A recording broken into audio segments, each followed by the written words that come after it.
கனியோட ஊர்ல எல்லாரும் ரொம்ப சந்தோஷமா இருந்தாங்க. அந்த ஊர்ல வருஷா வருஷம் நடக்கிற திருவிழா ஆரம்பமாக போறது. ஆனா அந்த ஊர்ல இருந்த குழந்தைங்களுக்குலாம் ரொம்ப வருத்தமா இருந்தது.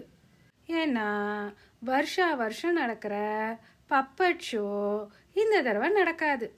பப்பட் ஷோனா என்னது? அதான் பொம்மலாட்டம். ஏன் நடக்காது?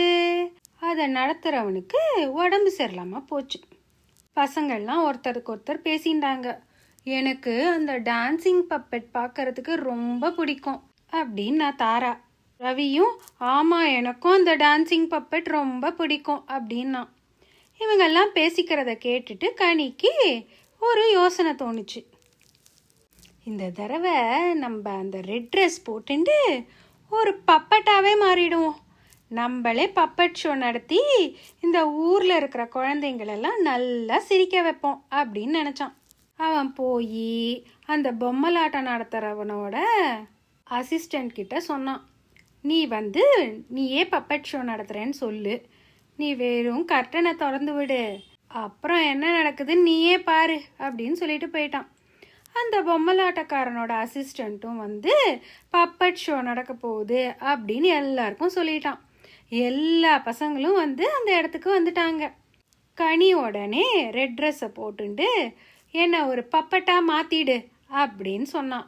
உடனே அவனே ஒரு பப்பட்டா மாறிட்டான். த அசிஸ்டண்ட் கர்ட்டனை தூக்கினான். உடனே அந்த பப்பட்டா இருந்த கனி என்ன பண்ணான்? குச்சு குச்சு குச்சு சூப்பராக டான்ஸ் ஆடினான். நல்லா பல்ட்டி எல்லாம் போட்டான். எல்லா குழந்தைங்களும் நல்லா சந்தோஷமாக சிரிச்சுது.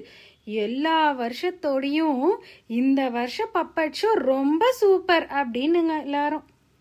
ஒரு வழியாக பப்பட் ஷோ முடிஞ்சுது. கனியும் ரெட் ட்ரெஸ்ஸை கட்டிட்டு அவனாவே மாறிட்டான்.